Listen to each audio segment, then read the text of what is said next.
Hello coders, तो एक बार फिर से स्वागत है आपका आज के एक और नए वीडियो में। तो आज के इस वीडियो में हम यहाँ पे जो हमारे डायबिटीज़ की जो गाइडलाइंस बत गई हैं उसको हम यहाँ पे कवर करेंगे। तो इससे पहले अगर आपने पार्ट 1 नहीं देखा है तो आप जाके चेक कर लीजिएगा, जहाँ पर हमने डायबिटीज़ की गाइडलाइंस को डिस्कस किया है। ठीक है, तो चलिए शुरू करते हैं। तो अभी हम सबसे पहले देख लेते हैं कुछ कोमॉर्बिडिटीज़, मतलब कि कुछ कंडीशंस रहती हैं जो कि डायबिटीज़ के टाइम पे पेशेंट को होती हैं। ठीक है, जैसे कि यहाँ पे है 17.210। ठीक है, तो निकोटीन डिपेंडेंस यूजुअली हम यहाँ पे कोड करते हैं जब पेशेंट को डायबिटीज़ रहती है उस टाइम पे। ठीक है, और देन गैस्ट्रोपैरेसिस, ये भी पेशेंट को हो सकता है डायबिटीज़ के टाइम पे, तो हम क्या 31.84 यूज़ करते हैं। मोस्टली हाइपरटेंशन तो देखने को मिलती ही है डायबिटीज़ के टाइम पे, तो हम I10 वहाँ पे कोड करते हैं।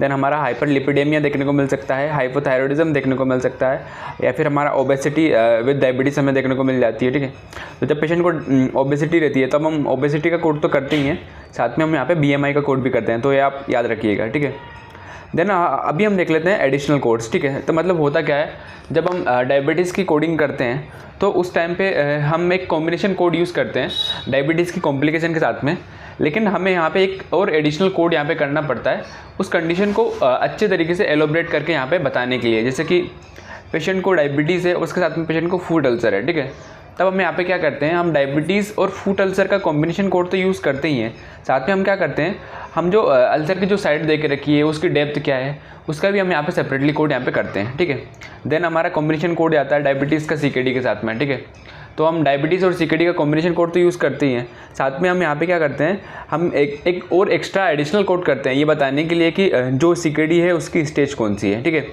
देन यहाँ पे कभी कभी Z99.2 कोड करना पड़ता है, जैसे कि पेशेंट ESRD पे है, मतलब N18.6 जो रहता है हमारा CKD की स्टेज 6 के लिए। ठीक है, तो उस टाइम पे अगर पेशेंट डायलिसिस पे डिपेंडेंट है, ठीक है, तब हम यहाँ पे क्या Z99.2 भी हमें कोड करते हैं।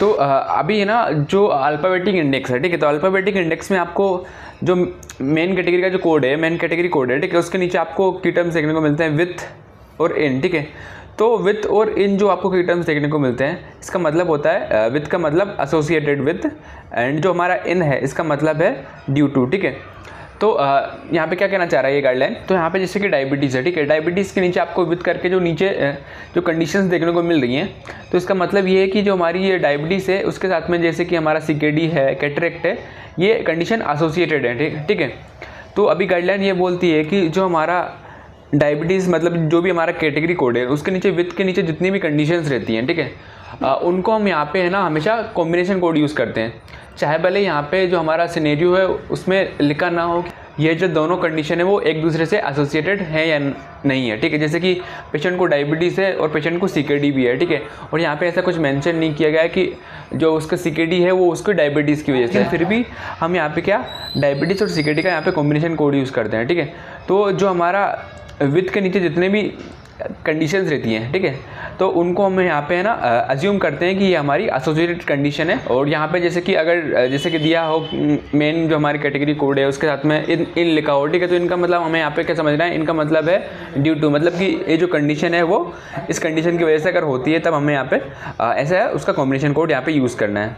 ठीक है, अभी हम समझते हैं इस गाइडलाइन को डायबिटीज़, हाइपरटेंशन और CKD के केस में। ठीक है, तो जैसे कि पेशेंट को यहाँ पे क्या लिखा है उन्होंने कि यहाँ पे पेशेंट को CKD है, हाइपरटेंशन है और डायबिटीज़ है। ठीक है, लेकिन यहाँ पे आपको यहाँ पे सिनेरियो में बिल्कुल ही मेंशन नहीं किया गया है कि ये जो हाइपरटेंशन है या फिर जो CKD है वो एक दूसरे से लिंक्ड है, या फिर डायबिटीज़ है और CKD है वो एक दूसरे से लिंक्ड है। ठीक है, तो इस सिनेरियो में हम क्या करते हैं, गाइडलाइंस के अकॉर्डिंग हम क्या करेंगे, हम CKD का यहाँ पे डायबिटीज़ के साथ में कॉम्बिनेशन कोड यूज़ करेंगे और हाइपरटेंशन और CKD का हम यहाँ पे क्या कॉम्बिनेशन कोड यूज़ करेंगे। ठीक है, क्योंकि जो हमारा डायबिटीज़ है उसके नीचे भी हमें विथ करके CKD मिलता है, और जो हमारा हाइपरटेंशन है उसके नीचे भी हमें विथ करके यहाँ पे CKD देखने को मिल जाएगा।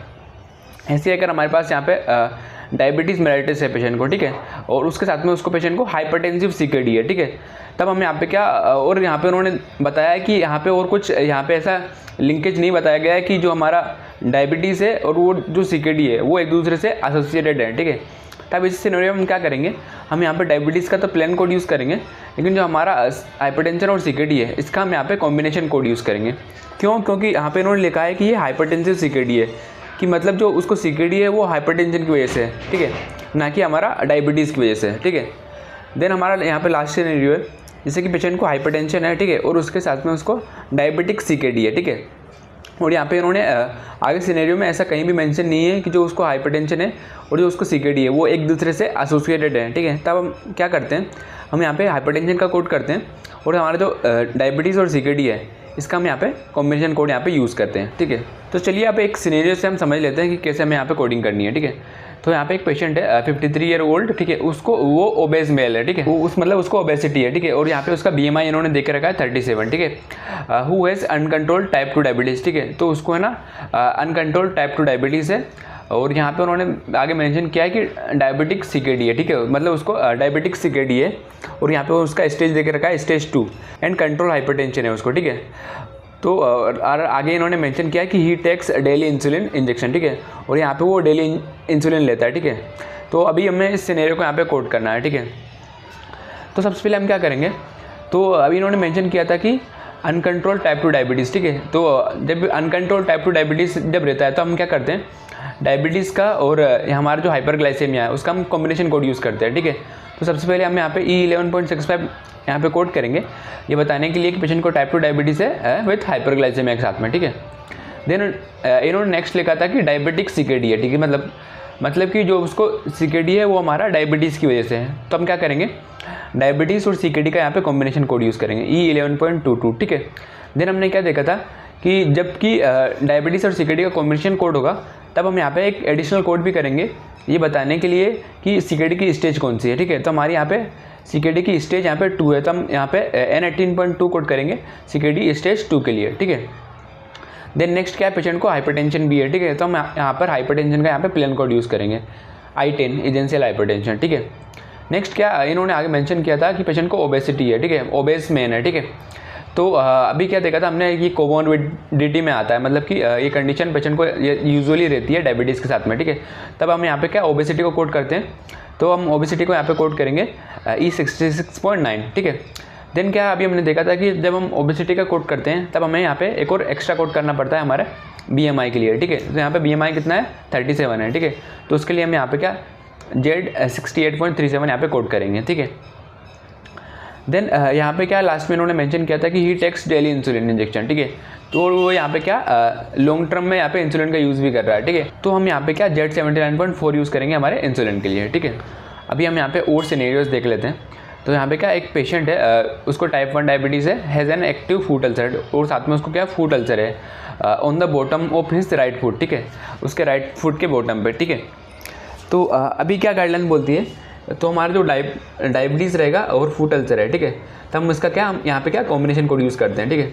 तो हम यहाँ पे क्या E10.621 यहाँ पे यूज़ करेंगे type 1 diabetes with foot ulcer का, ठीक है।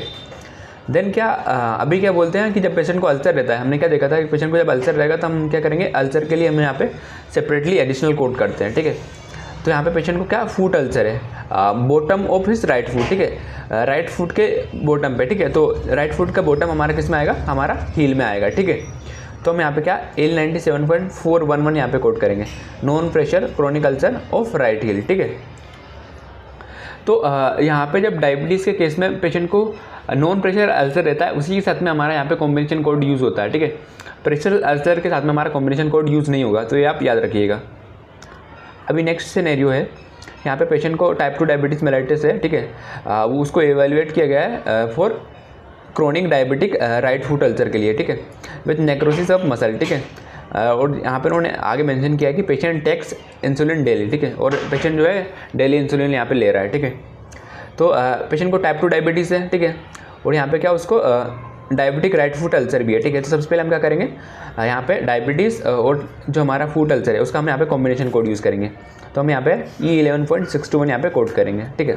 अभी हमें नेक्स्ट क्या करना है, हमें जो साइड देकर रखी है अल्सर की उसको यहाँ पे कोड करना है और उसकी डेप्थ को यहाँ पे कोड करना है, ठीक है। तो यहाँ पे क्या राइट फुट पे है उसका जो अल्सर है और यहाँ पे जो उसकी डेप्थ है वो क्या है, नेक्रोसिस ऑफ मसल, यहाँ तक उसकी डेप्थ है, ठीक है। तो उसके लिए हम यहाँ पे क्या L97.513 यहाँ पे कोड करेंगे, non pressure chronic ulcer of other part of right foot with necrosis of muscle, ठीक है।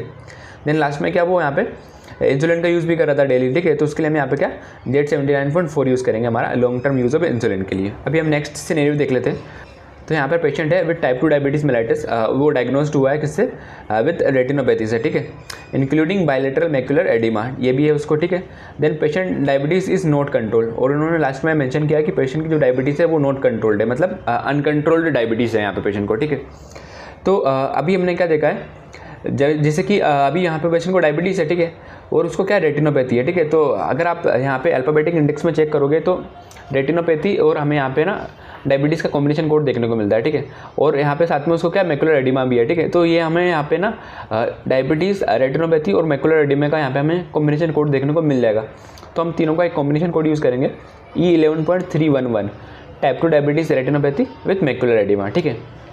नेक्स्ट क्या है, जैसे कि लास्ट लाइन में इन्होंने लिखा था डायबिटीज़ इज नॉट कंट्रोल, मतलब कि उसको अनकंट्रोल्ड यहाँ पे डायबिटीज़ है, ठीक है। तो अनकंट्रोल्ड डायबिटीज़ के केस में हम यहाँ पे क्या कोड करते हैं, हमारा डायबिटीज़ विद हाइपरग्लाइसेमिया का कॉम्बिनेशन कोड यूज़ करते हैं, ठीक है। तो हम यहाँ पे E11.65 यहाँ पे यूज़ करेंगे, डायबिटीज़ विद हाइपरग्लाइसेमिया। अभी नेक्स्ट सिनेरियो है, तो यहाँ पे क्या पेशेंट को डायबिटीज़ है किसकी वजह से, due to idiopathic acute pancreatitis, ठीक है। तो इडियोपैथिक एक्यूट पेंक्रेटाइटिस की वजह से पेशेंट को डायबिटीज़ यहाँ पे हो गया है, ठीक है। देन नेक्स्ट उन्होंने मेंशन किया कि diabetic hyperglycaemia started on insulin to control blood sugar, ठीक है, और उसको क्या डायबिटिक हाइपरग्लाइसेमिया भी है, ठीक है। तो इसके लिए यहाँ पे पेशेंट को ना इंसुलिन दिया जा रहा है to control blood sugar level, ठीक है, ब्लड शुगर के लेवल को कंट्रोल करने के लिए यहाँ पे उसको क्या इंसुलिन दिया जा रहा है, ठीक है। तो अभी हमने क्या देखा था कि अगर डायबिटीज़ किसी और डिसीज़ की वजह से होती है, मतलब अंडरलाइंग कंडीशन की वजह से होती है, तो सबसे पहले हम यहाँ पे क्या अंडरलाइंग कंडीशन को कोड करते हैं। सबसे पहले हम यहाँ पे क्या हमारा इडियोपैथिक एक्यूट पेंक्रेटाइटिस को कोड करेंगे। तो हमारा पहला कोड जाएगा K85.0, ठीक है, ये हमारा किसके लिए है, इडियोपैथिक एक्यूट पेंक्रेटाइटिस का कोड है, ठीक है। देन नेक्स्ट हमने यहाँ पे क्या हमारा E08 कैटेगरी से यहाँ पे कोड करते हैं, ठीक है। तो यहाँ पे क्या पेशेंट को डायबिटीज़ तो है ही है, साथ में उसको क्या हाइपरग्लाइसेमिया भी है, ठीक है। तो हम यहाँ पे क्या करेंगे, डायबिटीज़ और हाइपरग्लाइसेमिया का यहाँ पे कॉम्बिनेशन कोड करेंगे E08 कैटेगरी से, ठीक है। तो हम यहाँ पे E08.65 यहाँ पे कोड करेंगे, diabetes mellitus due to underlying condition with hyperglycaemia, ठीक है। नेक्स्ट अभी हम यहाँ पे ना जो हमारा कोड है Z79.4 यहाँ पे कोड नहीं कर रहे हैं। क्यों नहीं कर रहे हैं, क्योंकि अगर आप लास्ट की लाइन पढ़ोगे तो इन्होंने लिखा कि started on insulin to control blood sugar, ठीक है। तो मतलब अगर इंसुलिन शॉर्ट टाइम के लिए दिया जाता है जो ब्लड शुगर को कंट्रोल करने के लिए, ठीक है, तब हम यहाँ पे क्या इंसुलिन को हम यहाँ पे कोड नहीं करते हैं, ठीक है। तो यहाँ पर इन्होंने इंसुलिन दिया है शॉर्ट टाइम के लिए ब्लड शुगर को कंट्रोल करने के लिए, ठीक है। तो हम यहाँ पे क्या जो हमारा कोड है Z79.4 को यहाँ पे कोड नहीं करेंगे। अभी हमारे पास यहाँ पे लास्ट सिनेरियो है, cellulitis of right lower extremity due two diabetes mellitus type 2, ठीक है। तो यहाँ पे पेशेंट को क्या है टाइप 2 डायबिटीज़ मेलाइटिस है और साथ में उसको क्या सेलुलाइटिस है, ठीक है। तो जो उसको सेलुलाइटिस है वो किसकी वजह से है, मतलब उसको डायबिटीज़ मेलाइटिस टाइप 2 की वजह से, ठीक है। तो मतलब जो है सेलुलाइटिस ये किसकी कॉम्प्लिकेशन है, डायबिटीज़ की वजह से यहाँ पे पेशेंट को हो रहा है, ठीक है। तो इस सिनेरियो में हम क्या करते हैं, हम यहाँ पे ना कॉम्बिनेशन कोड यूज़ करते हैं डायबिटीज़ का, और ये कोई भी अगर पेशेंट को अदर कॉम्प्लिकेशन होती है तो उसका, ठीक है। तो सबसे पहले हम यहाँ पे क्या E11.628 कोड करेंगे, ठीक है। क्यों, क्योंकि जो हमारा सेलुलाइटिस है वो हमारा क्या है स्किन कॉम्प्लिकेशन है, ठीक है। तो हम यहाँ पे कोड करेंगे E11.628 किसके लिए, हमारा type 2 diabetes mellitus with other skin complication, क्योंकि हमें डायबिटीज़ विथ सेलुलाइटिस वाला ऐसा कोई सा कॉम्बिनेशन कोड यहाँ पे देखने को नहीं मिलेगा। तो हम यहाँ पे स्किन कॉम्प्लिकेशन को यहाँ पे कोड करते हैं, ठीक है। देन लास्ट में हम यहाँ पे सेलुलाइटिस का कोड करेंगे। तो हम यहाँ पे कोड करेंगे L03.115 cellulitis of right lower limb, ठीक है। तो आई होप गाइस कि आपको क्लियर हो गया होगा कि कैसे आपको कोडिंग करनी है। तो अगर आपको वीडियो हेल्पफुल लगा हो तो वीडियो को लाइक जरूर से कर देना, आपके दोस्तों के साथ शेयर कर देना। तो आज के वीडियो में बस इतना ही, मिलते हैं नेक्स्ट वीडियो में।